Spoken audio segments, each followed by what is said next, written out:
이사야 60장 1절부터 22절에 있는 말씀입니다. 큐티인 제목은 영화롭게 하리라입니다. 먼저 일어나 나라 빛을 발하라 라고 하는 부분을 살펴봅시다. 1절입니다. 일어나라 빛을 발하라. 이는 내 빛이 이르렀고 여호와의 영광이 내 위에 임하였음이라. 이사야는 땅에 엎드려져 있는 예루살렘을 향해서 일어나 빛을 발하라고 하십니다. 이 빛은 하나님 그 자체입니다. 하나님의 영과 말씀이 함께하는 복된 삶을 허락하십니다. 나는 비록 빛은 아니지만 성령께서 구원의 빛으로 오셔서 이스라엘 백성들을 구원하셨습니다. 그 은혜를 받은 주의 백성은 자신의 삶을 비추시는 하나님의 구원의 빛을 온 세상에 비추는 역할을 감당해야 합니다. 나에게 임한 구원의 빛을 다른 사람에게 반사하고 전해야 합니다. 내가 빛이 아니어도 상관없습니다. 내가 빛이 아니어도 내가 빛을 받고 반사하는 것만으로도 얼마나 아름다운지 모릅니다. 그 아름다운 빛 때문에 다른 사람에게 하나님의 은혜와 사랑을 전할 수 있기 때문입니다.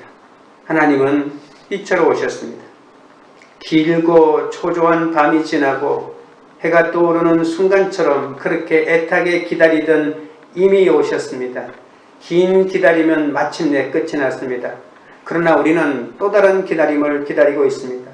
우리의 기다림은 초림과 재림 두 가지입니다.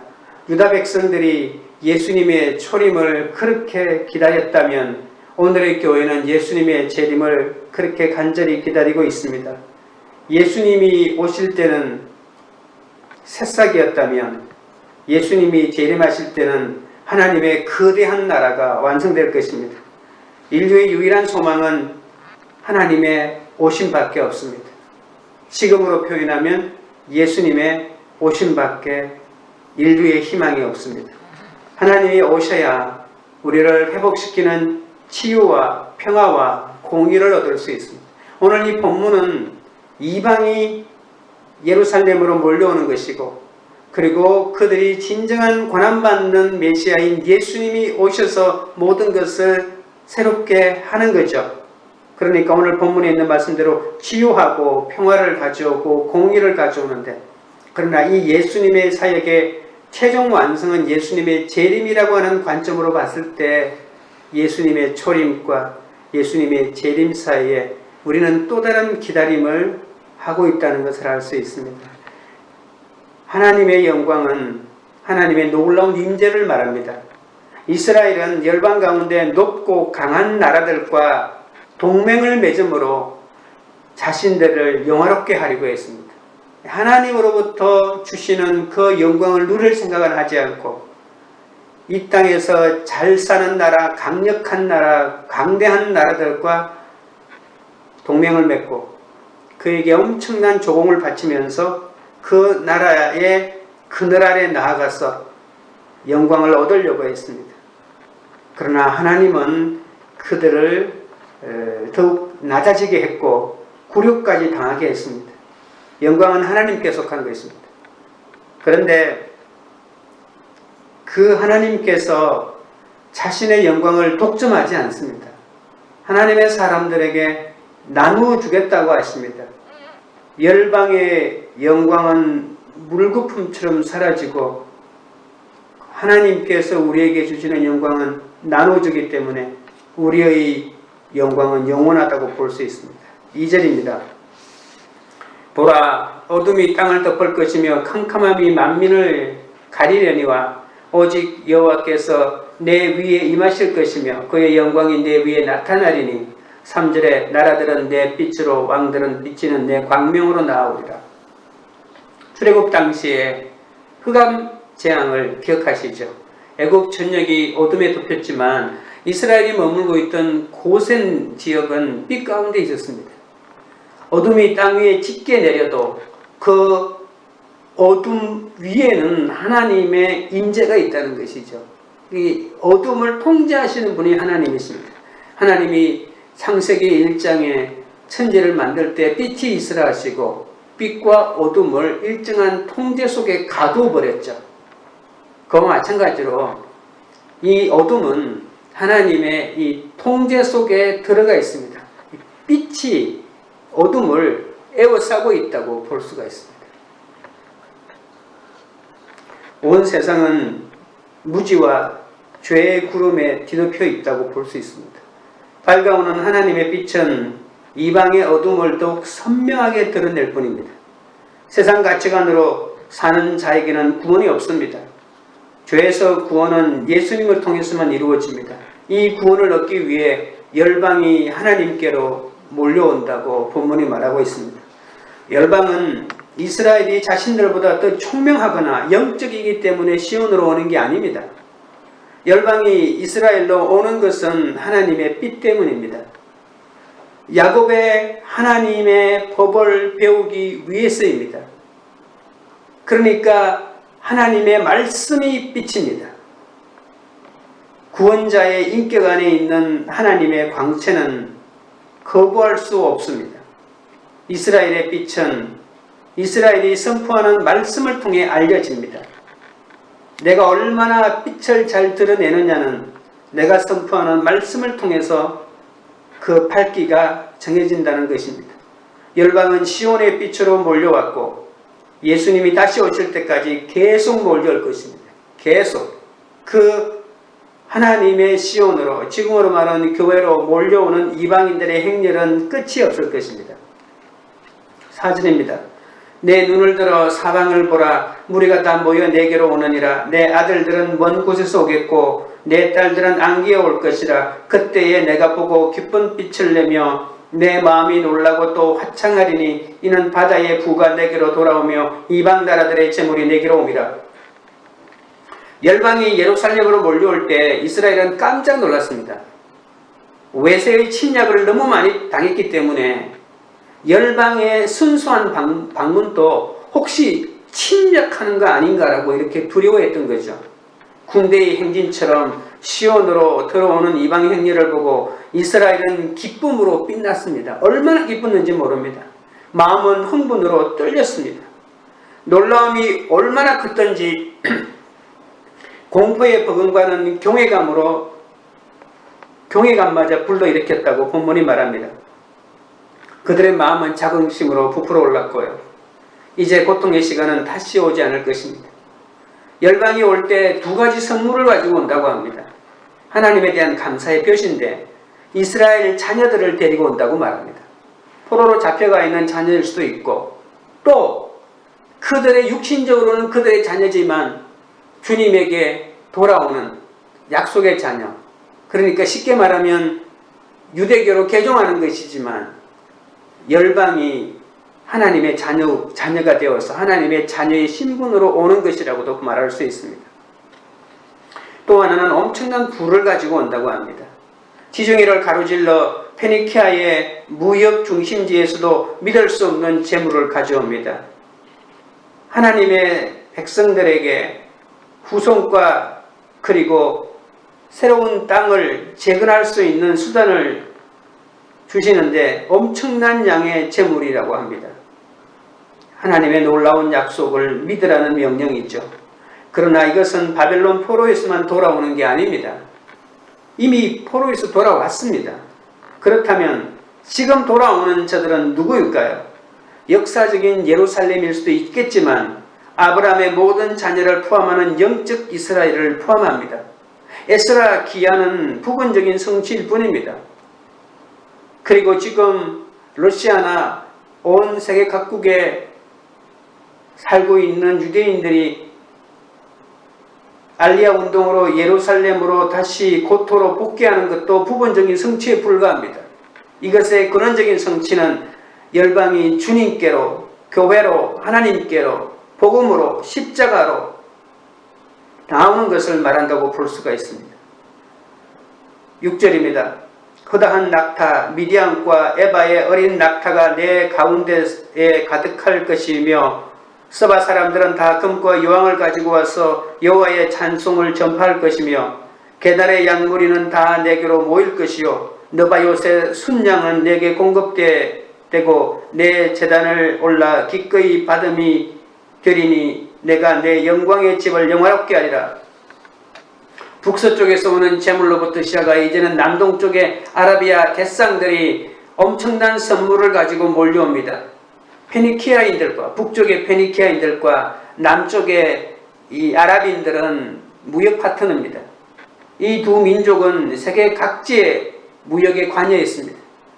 인도와 동아프리카의 교역품은 스바라고 하는, 지금으로 보면 예멘이라고 하는 그 스바와 홍해에 모여들었고, 거기서 대상으로 옮겨져 서서남아시아 나머지 지역으로 또 페니키아를 통해서 서쪽으로 운반되었습니다. 짐을 실어 나르고 쉬는 낙타들이 파리 때처럼 예루살렘 주변의 땅을 뒤덮는 날을 상상했습니다. 무역활동 전체의 부를 상징적으로 보여주는 품목이 금이고 유향입니다. 금은 그때나 지금이나 귀하기가 말할 것도 없지만, 유향은 예배에 널리 사용되었고 또 불쾌한 냄새를 없애는데 탁월한 효능이 있는 그런 향품이었기 때문에 그때도 굉장한 값어치가 있었습니다. 그런데 왜 열방은 이렇게 많은 재물을 가지고 오는 것일까요? 오직 한 가지, 오늘 본문에 있습니다. 7절 뒷부분에 보면 열방이 하나님께로 돌아오는 이유, 그것도 재물을 가지고 돌아오는 이유는 여호와의 찬송을 전파하기 위해서라고 합니다. 이스라엘 백성들은 우상을 섬기느라 하나님의 율법을 버렸지만 그 율법이 유일하신 하나님의 말씀이자 진리라는 것이 밝히 드러납니다. 여호와 하나님이 세상의 유일한 구원자이자 창조주이십니다. 열방은 이것을 몰랐는데 열방이 이것을 알게 되었습니다. 열방이 이스라엘을 어떻게 다루시는지를 보고 하나님을 알게 되었습니다. 이제 그분이 아침에 찬란한 태양처럼 열방 가운데 떠오를 것입니다. 열방들이 이제는 시온의 하나님이 자신의 찬양과 감사의 예물을 받으시기에 합당한 분이라는 것을 깨닫게 되었습니다. 세상의 모든 부가 이스라엘의 하나님을 찬양하는 가운데 바쳐집니다. 게달의 양무리와 느바요스의 순양도 이것이 다 이스마엘의 아들들인데 이 양무리와 순양도 하나님께 제물로 드립니다. 자신을 영화롭게 하는 인간들의 모든 헛된 시도는 실패로 돌아갔습니다. 하나님만이 내 영광의 집을 영화롭게 하실 분이시라는 걸 저절로 깨닫게 됩니다. 여러분, 이스라엘은 이스라엘의 나는 신토 부리로만 제사를 드릴 수가 있습니다. 이방 땅에서 자라는 순양은 제물로 드릴 수가 없습니다. 그런데 여기에 이방 땅에 살고 있는 양무리들도 순양도 하나님의 제물로 드린다고 하는 것은 그 땅도 이미 하나님의 땅이 되었다는 것입니다. 이제 세계가 하나님의 땅입니다. 이스라엘이라고 하는 것이 지역적으로 의미가 없어져 버렸습니다. 이 열방이 하나님의 땅이고 이 열방의 백성들이 하나님의 백성입니다. 그래서 열방에서 나는 모든 것이 하나님에게 드릴 수 있는 제물이 되었던 것이죠.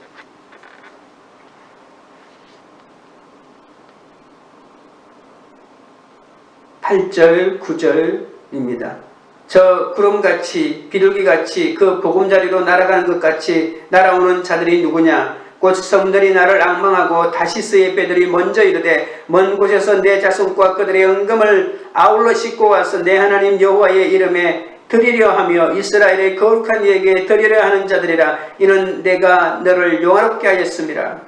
선지자는 서쪽 수평선 위에 구름처럼 낮게 날아오는 비둘기떼의 날개처럼 보이는 선단을 봅니다. 배의 물이죠. 열방은 하나님께서 승리하셨다는 소식을 듣자마자 그 커다란 먼 바다를 항해할 때 사용하는 다시스의 큰 배들을 몰고 앞서거니 뒤서거니 예루살렘으로 몰려오고 있는 장면을 볼 수 있습니다.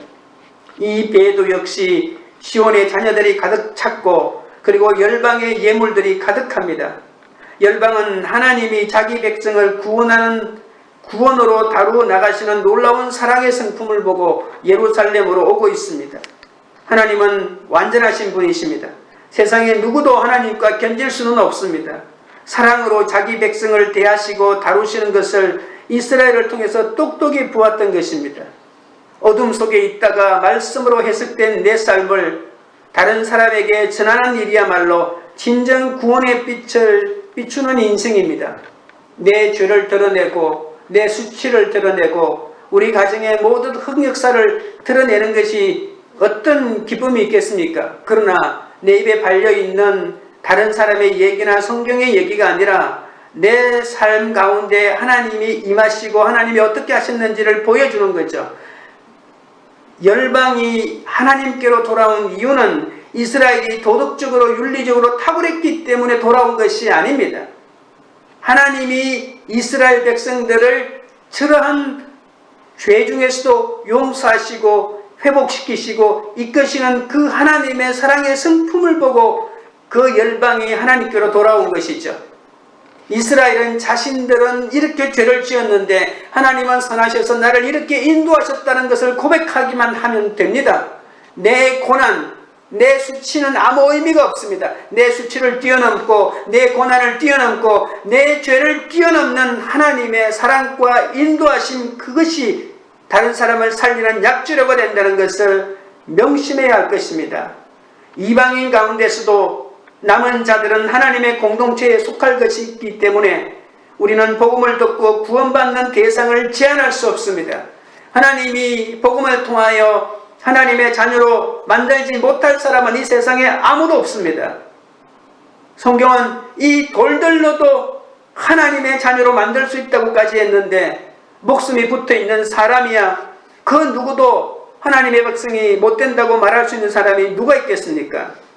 이렇게 주의 백성이 어둠에 쌓인 세상의 빛을 비출 때 세상은 그들이 거하는 빛을 보고 주께로 나온다는 것을 알아야 합니다. 내가 빛을 필요는 전혀 없습니다. 그냥 나에게 임한 빛을 반사해서 비춰주기만 해도 나는 아름다운 존재가 되고 내가 비추는 그 반사하는 빛을 보고도 주님을 바라볼 수 있고 깨달을 수 있는 수많은 사람들이 우리 가운데 있다는 것을 알아야 합니다. 왜냐하면 그들은 칠흑 같은 어둠 가운데 있기 때문에 한 조각의 빛을 보고도 하나님을 발견할 수 있는 마음이 지금 시대가 그렇다고 하는 것입니다. 적용 질문입니다. 오늘 내가 어둠 가운데 있는 이에게 비추어야 할 나의 빛된 간증은 무엇입니까? 둘째로 시온의 영화에 대하여 살펴보겠습니다. 10절 11절입니다. 내가 노하여 너를 쳤으나 이제는 나의 은혜로 너를 불쌍히 여겨선즉 이방인들이 내 성벽을 쌓을 것이요 그들의 왕들이 너를 섬길 것이며 내 성문이 항상 열려 주야로 닫히지 아니하리니 이는 사람들이 내게로 이방 나라들의 재물을 가져오며 그들의 왕들을 포로로 이끌어오미라. 열방이 가져온 막대한 재물은 성을 재건하는 데 사용됩니다. 성벽을 무너뜨린 자들의 자손들이 이제 자기 손으로 성벽을 세우고 있습니다. 자기 돈으로, 자기 손으로 성벽을 세우고 있습니다. 상상도 못했던 일들이 벌어지고 있는 것이죠. 이방인은 노예로 붙잡혀 성을 쌓는 게 아닙니다. 이방인도 이제 언약에 참여한 하나님의 사람들이 되었습니다. 왕들도 무너진 성벽을 넘어 성 안으로 행진하듯 들어옵니다. 열방의 왕들은 시온성에서 강요가 아닌 자발적으로 종이 되어 헌신합니다. 그들을 진리로 회복시킨 주의 은혜에 감사하고 있습니다. 그들은 이제 평화의 도구가 되었습니다. 옛날에는 아수르와 바벨론이 열방을 정복하고 열방에 있는 모든 나라들을 침략하는 데 혈안이 되었지만 이제는 하나님의 종이 되어서 이웃을 섬기는 평화의 도구가 되었다고 하는 것입니다. 성문이 밤낮으로 열려있는 이유는 시온을 침략하려는 왕들이 이제 세상에서 없어졌기 때문입니다. 그 어떤 누구도 예루살렘을 침략하려고 들어오지 않습니다. 이스라엘은 열방으로부터 수많은 착취를 당해왔습니다. 하지만 하나님이 이스라엘을 긍휼히 여겨서 은혜를 베푸실 때가 그 모든 것이 바뀌게 되었습니다. 또 다른 이유가 하나 있습니다. 그 열린 성문을 통해서 끊임없이 아직도 들어오지 못한 열방이 들어오고 있기 때문에 그렇습니다. 구원받아야 될 사람이 들어오고 그리고 대상들이 수많은 물자들을 싣고 들어오기 때문에 이 성이 닫힐 수가 없는 것입니다. 새 예루살렘의 성문은 모든 이의 구원을 위해 닫히지 않습니다. 이것은 복된 새 예루살렘의 영광을 보고 찾아오는 이방인들의 발길이 끊이지 않는다는 것을 나타냅니다. 백성들은 오직 하나님 때문에 세상으로부터 높임과 축복을 받게 됩니다. 세상 왕들은 하나님을 자발적으로 찾아와서 섬길 수도 있습니다. 그러나 여호와의 하나님 되심을 인정하지 않는 이방 왕들은 그분의 심판을 받아 포로로 끌려올 것입니다. 이처럼 하나님을 떠난 자들은 평강을 누리기는커녕 결국 파멸에 이르게 됩니다. 하나님의 주권을 인정하지 않는 이방 왕들에게는 절망밖에 없습니다. 예루살렘으로 와서 엎드려 그분의 자비를 구하는 세상의 왕들도 있습니다.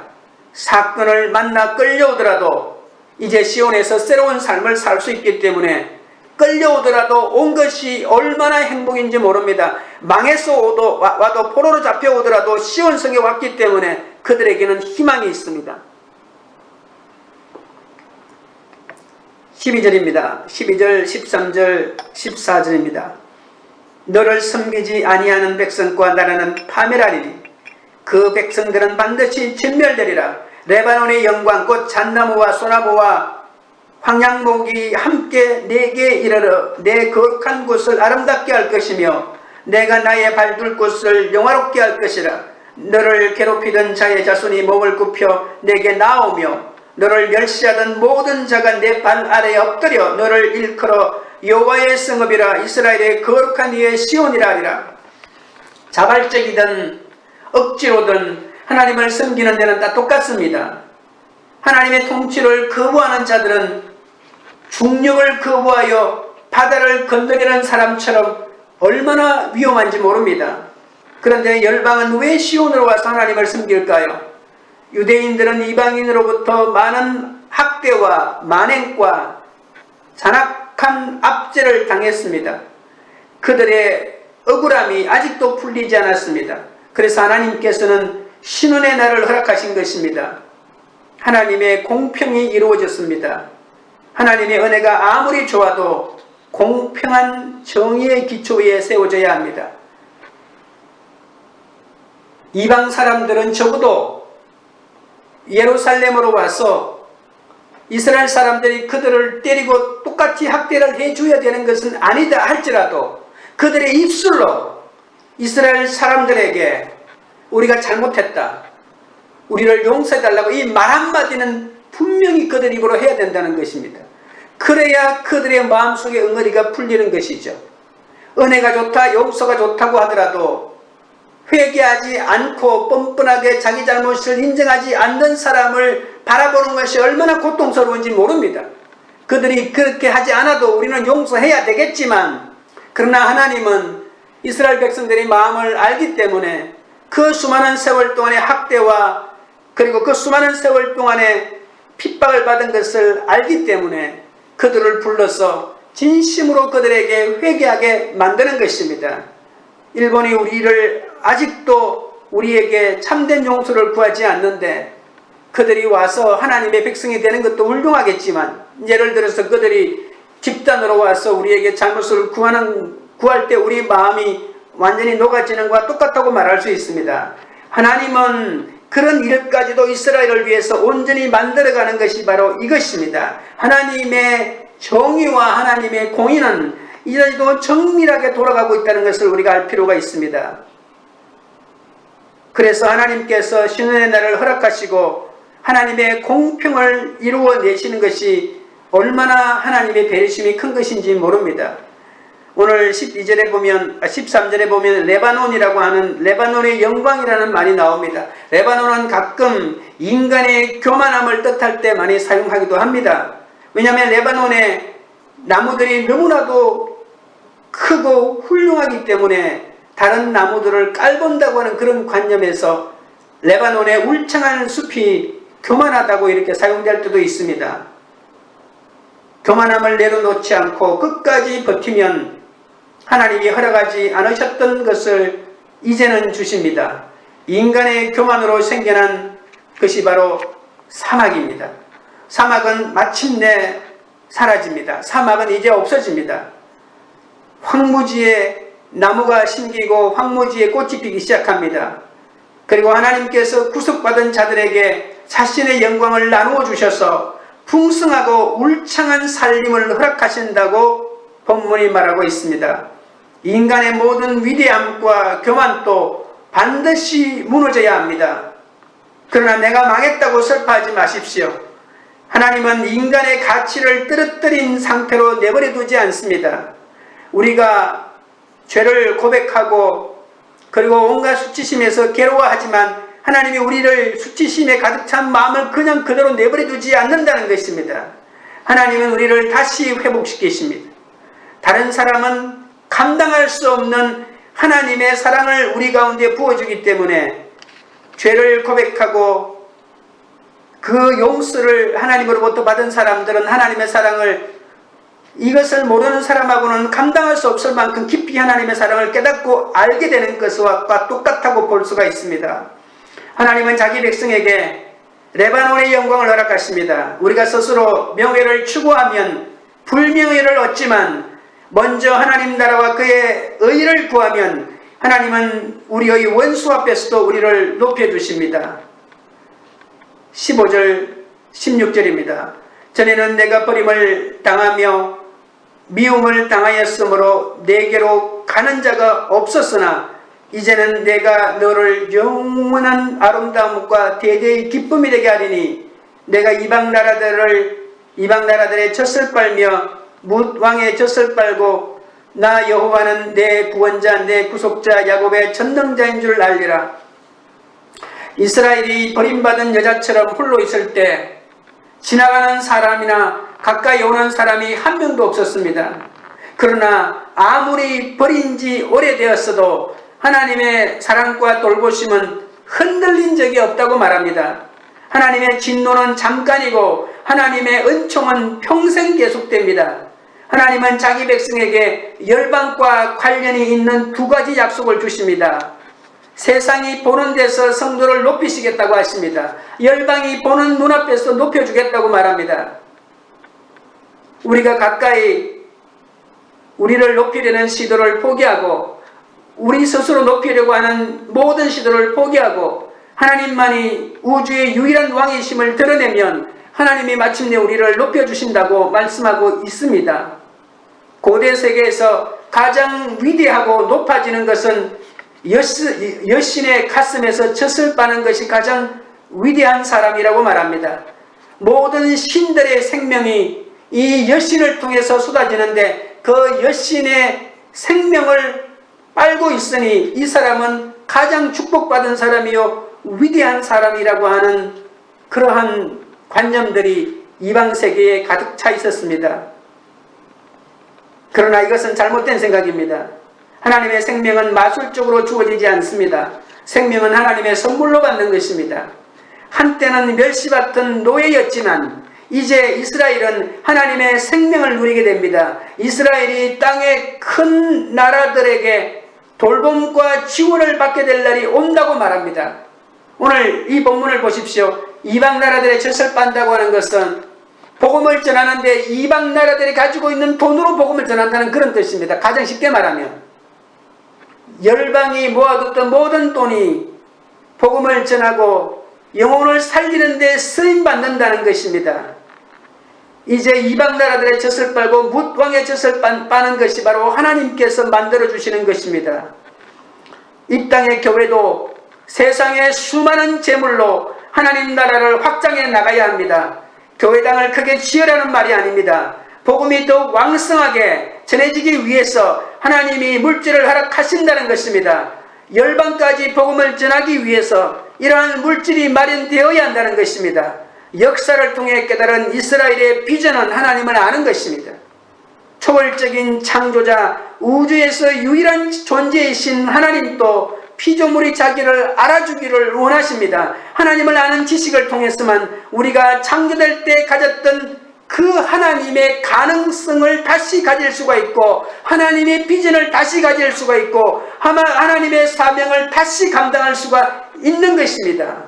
피조물이 그들의 길을 더럽히고 하나님의 아름다움을 추함으로 하나님의 질서를 혼돈으로 하나님의 능력을 압제로 하나님의 진리를 거짓말로 바꾸어 버렸을 때 하나님은 어떻게 하실까요?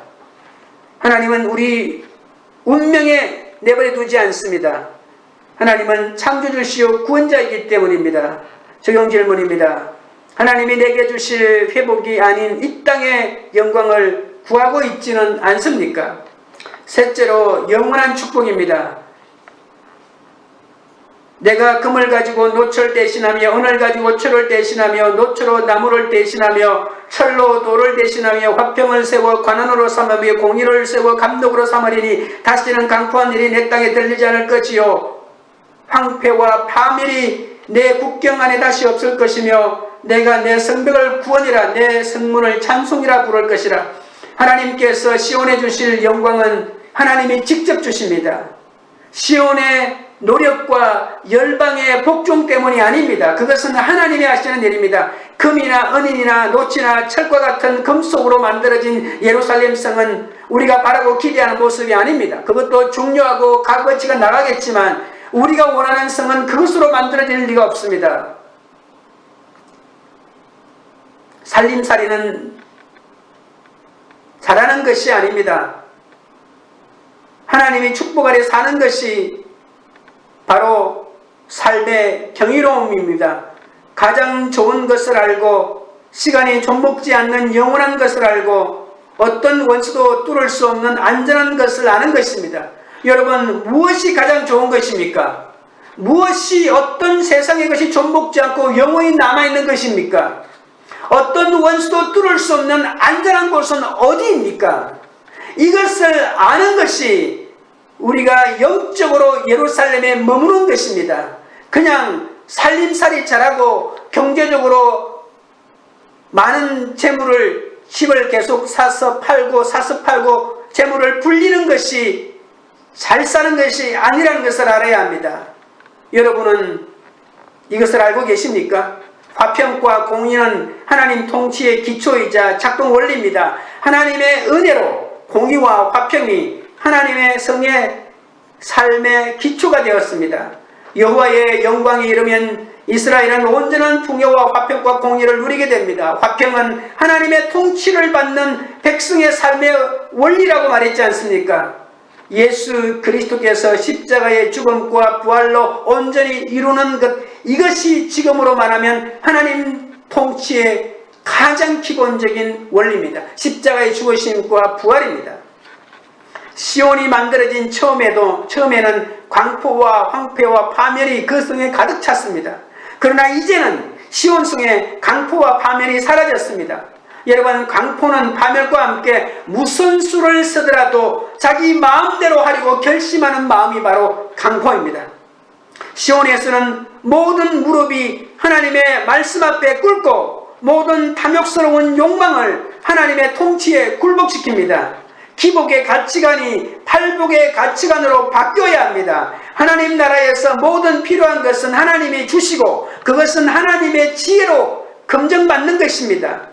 내 손에 움켜쥐면서 싸우고 내가 소유할 수 없는 것을 다 때려 부수고 남도 못 가지게 만드는 인간의 욕심은 더는 영광스러운 이 시온성의 조화 속에서는 영원히 사라질 것입니다.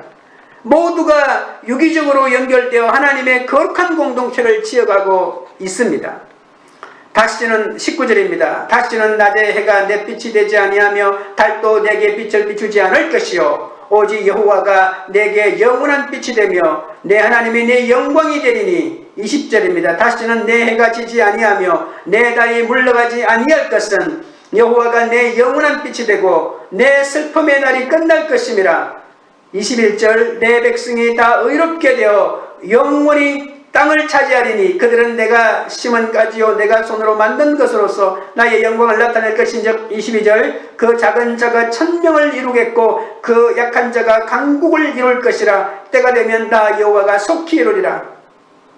고대 사람들은 빛과 건강이 밀접하게 관계가 있다고 생각했습니다.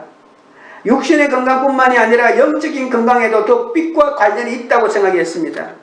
하나님의 공의는 정오의 태양같이 사라지지 않을 것입니다. 해는 스스로 빛을 내지만 다른 빛을 반사합니다. 하나님의 빛을 바라보는 자들은 준엄한 말씀으로 내 죄가 드러나 힘들 때도 있지만 그것은 나를 거룩한 성도로 빚어가시는 하나님의 은혜입니다. 공의는 하나님이 그분의 구속 사역으로 예수 그리스도를 자기 백성에게 주신 것이 바로 공의입니다. 또 낮의 해와 밤의 달이 그들의 빛이 되지 않고 하나님이 그들의 완전한 빛이 되어 주셨습니다. 내 죄를 먼저 깨닫는 것은 슬픔이 아닙니다. 우리에게는 남아있는 슬픔은 없습니다.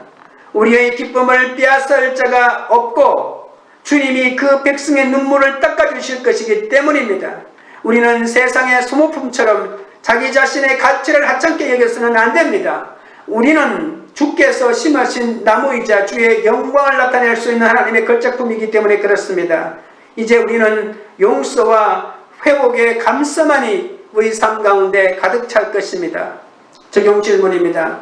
나는 하나님의 걸작품이자 하나님의 영광을 나타낼 존귀한 존재임을 믿습니까? 기도하겠습니다. 하나님 아버지, 캄캄한 세상 가운데 빛된 말씀으로 저를 비춰주시니 감사합니다. 일어나 빛을 발하라고 하시는데 빛던 존재임을 망각하는 저를 불쌍히 여겨 주시옵소서. 오늘도 내가 어둠 가운데 있는 이에게 나의 빛된 간증을 비추도록 인도하여 주시옵소서. 하나님이 내게 주실 회복이 아닌 이 땅의 영광을 구하지 않고 하나님만이 나의 빛이 되시며 나를 빛난 영광으로 만드셨음을 고백하는 하루가 되게 하여 주시옵소서. 우리는 하나님의 걸작품이자 하나님의 영광을 나타낼 존귀한 존재임을 알게 하시고 당신의 모든 종들이 주님의 사명을 감당하게 하여 주시옵소서. 코로나 바이러스가 하루속히 종식되게 하여 주시옵소서. 백신과 치료제가 개발되게 하여 주시고 의료진과 방역팀과 봉사자들에게 남은 힘을 더하여 주시옵소서. 이 어려운 시기를 주님의 은혜와 빛으로 잘 넘어가게 하여 주시옵소서. 다음 세대가 빛된 말씀에 귀 기울여 하나님의 걸작품임을 깨달아 은혜의 회복의 은혜를 나누게 하여 주옵소서. 관계 우리들 교회가 날마다 일어나 빛을 발하는 공동체가 되게 하여 주시옵소서. 우리는 비록 빛은 아니지만 빛된 예수님의 성품을 닮아 날마다 말씀 적용으로 사명을 감당하게 하옵소서. 우리는 하나님께 속하여 싸우니 기복의 가치관을 버리고 팔복대로 믿고 살고 누리는 공동체가 되게 하여 주시옵소서. 오늘의 우리의 모든 삶을 주께 의탁하옵고 모든 말씀을 예수님의 이름으로 기도합니다. 아멘.